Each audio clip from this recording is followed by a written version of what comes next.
As part of our Culture and Lifestyle series, PACTV Community News brings you another story about flying from Plymouth Airport.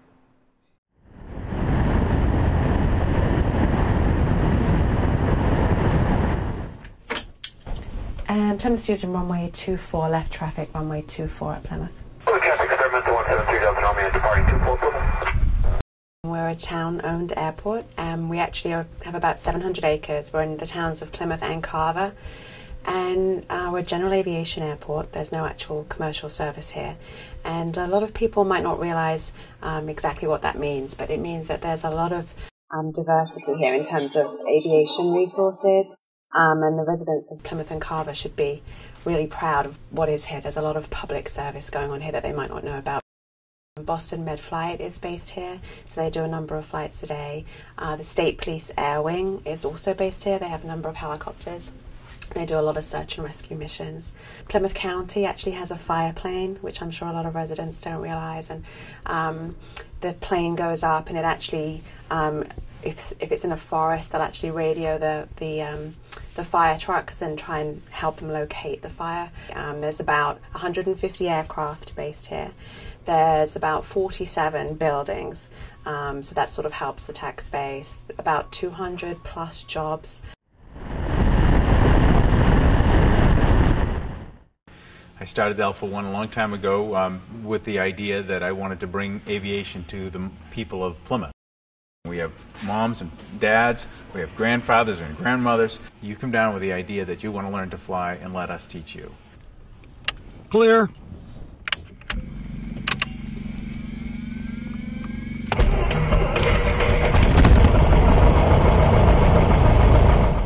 I always loved to fly, and I just love airplanes. I love coming to the airport. I love talking to the people who fly airplanes.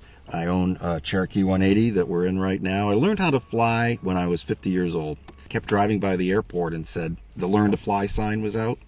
And I said, you know what, I'm going to do that. But what can you do with your license when you're done?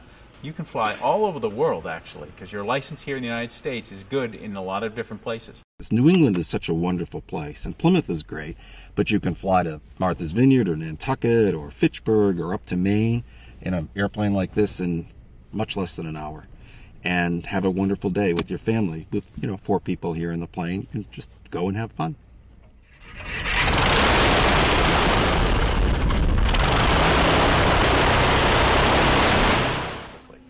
The idea of learning to fly starts with a ground school and a first flight.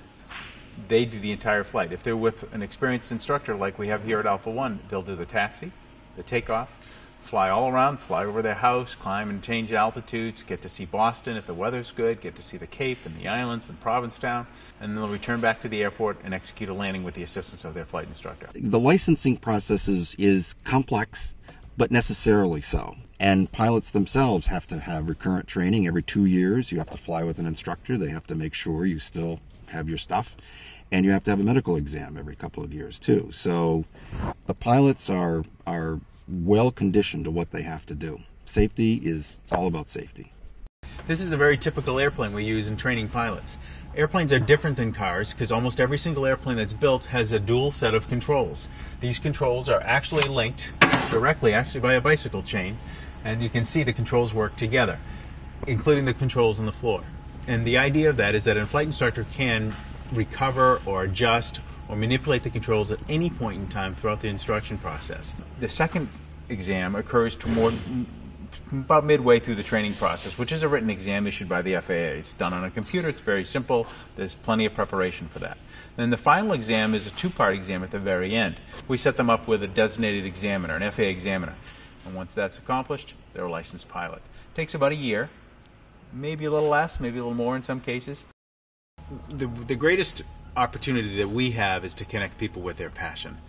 And for some people, flying is their passion, and they don't even know until they walk in the door, and they really, really love it. One of the things pilots love to do is talk about their $100 hamburger experiences. That simply means that you jump in an airplane like this and you fly someplace fun, like perhaps Sanford, Maine, or Fitchburg, Mass, or down to the islands, and you go there for the sole purpose of having a hamburger. So you pay $5 for the hamburger, and about $95 to run the plane back and forth. So there's our $100 hamburger. But it's something to do. It's something to do with friends, and it's always a lot of fun.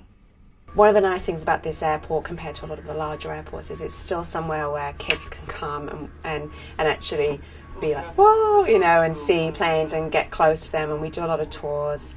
What a lot of people might not realise is that they can actually come out here, and we have a couple of operators, one fixed-wing aeroplanes and helicopters, where you can go on a photo flight or take a scenic flight or even just take an introductory flight just to see, you know, whether it's something that you would like to pursue or not. So if anybody would like to come out and learn more about the airport and what we do and the great resources this is for the community, we'd be thrilled to show them.